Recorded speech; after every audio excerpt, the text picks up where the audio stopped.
আসসালামু আলাইকুম, সবাই কেমন আছেন? তো আশা করছি যে যেখানে আছেন ভালো আছেন, সুস্থ আছেন। তো নতুন আর একটি ভিডিওতে সবাইকে স্বাগতম জানাচ্ছি। তো 2 দিন পরে ভিডিও করতেছি। তো শরীরটা বেশি ভালো না, ঠান্ডা জ্বর। রান্না বান্নার জন্য রান্না করে আসছি। দুপুরে রান্না বান্না করবো। সকালে নাস্তা খেয়ে ঘরের টুকিটাকি কিছু কাজ ছিল, এগুলো শেষ করছি। এখানে পুঁটি মাছ দিয়ে আলু টমেটো দিয়ে একটা ঝোল করবো। এখানে বসায় দিছি। আলু টমেটো ভালোভাবে কষে তারপর ঝোল দিয়ে দিলাম। আর মাছগুলো হালকা একটু ভেজে নেব, যেহেতু পুঁটি মাছ একদম নরম মাছ, ভেঙে যাওয়ার সম্ভাবনা থাকে। হালকা একটু ভাজবো, ভেজে তারপর দিয়ে দিব। আর এখানে দেশি মুরগি ভিজাইছি। এই যে দেখেন তেল যে বের হচ্ছে, দেখেন অবস্থা তেলের। আর দেশি মুরগির মধ্যে দেখা যাচ্ছে তেল একটু বেশিই থাকে। এই যে দেখেন তেলের অবস্থা। আর তেলাপিয়া মাছ ভাজি করবো, দেশি মুরগি বোনা আর পুঁটি মাছের ঝোল। দুপুরে রান্না বান্না আজকে এগুলোই। তো গতকালকে চাপা শুটকি তরকারি রান্না করছিলাম, মাছ রান্না করছিলাম। অল্প অল্প তরকারি রয়ে গেছে এগুলো। তো ভাবলাম দুপুরে রান্না বান্না শেষ করি তাড়াতাড়ি করে। ছেলে বলতেছে পিঠা খাবে, মাংসের পিঠা। তো ওই দিনে যে এখানে মাংস আমি অল্প একটু ছিল, তরকারি রান্না করাই মাংস এগুলো। তো গতকালকে বানাইতে চাইছিলাম পিঠা, তো ভাবলাম গতকালকে আবার এক জায়গায় গেছিলাম, বানানো হয় নাই। আস্তে আস্তে রাত হয়েছে, তো ভাবলাম আজকে বানিয়ে দিব। তো রান্না বান্না শেষ করে তারপর ছেলের জন্য একটু মাংসের পিঠা বানাবো। আমি আবার মিষ্টি জাতীয় কোনো পিঠাই পছন্দ করে না, আমি রাখবো না, খানিও না। খানি তো বাসায় নাই। তো রান্না বান্না শেষ করে পিঠা বানাবো। আর বাথরুমে অনেক কাপড় জমা হয়ে গেছে, এগুলো ধুইতে হবে আজকে। বাইরে প্রচুর রোদ উঠছে, প্রচুর রোদ দেখেন।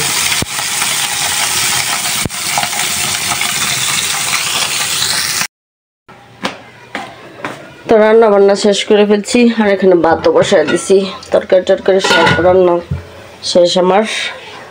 আর দুধটা বের করছি, দুধ জাল করব। কি কি রান্না করছি চলেন আপনাদের সাথে শেয়ার করি। মুরগির মাংস, দেশি মুরগির মাংসের ঝোল। ঝোল বলতে একটু মাখা মাখা টাইপেরই রাখছি। এই যে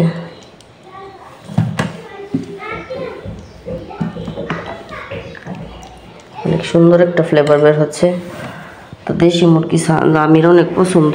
আর এখানে গতকালকের তরকারি ছিল, শুটকির তরকারি। তারপর এই যে মাছের ঝোল, পুঁটি মাছ আলু দিয়ে ঝোল করছি। সব ঘরটার সব ক্লিন করে নিছি। আর এখন শুধু আমি গোসল করব। রান্না বান্না সব শেষ আমার, এখন গোসল করব, তারপর জামিরে খাবার দিব।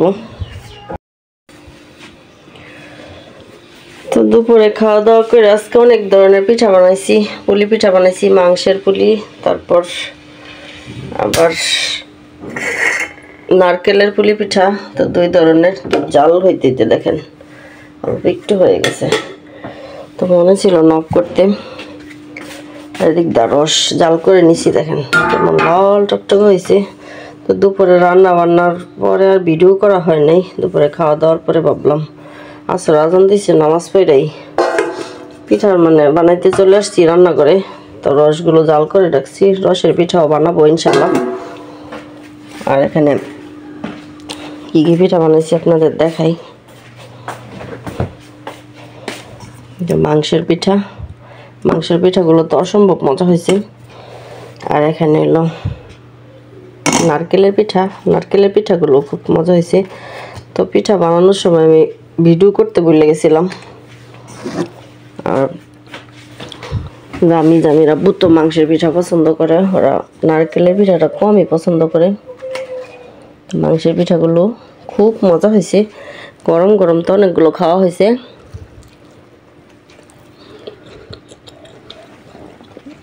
নারকেলেরটা অনেক মজা হয়েছে, ওগুলো গরম গরম খাইতে খুব ভালো লাগে।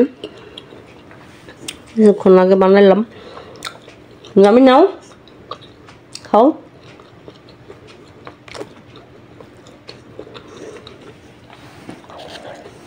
আজকের মতো এই পর্যন্তই বিদায় নিচ্ছি। সবাই ভালো থাকবেন। আল্লাহ হাফেজ।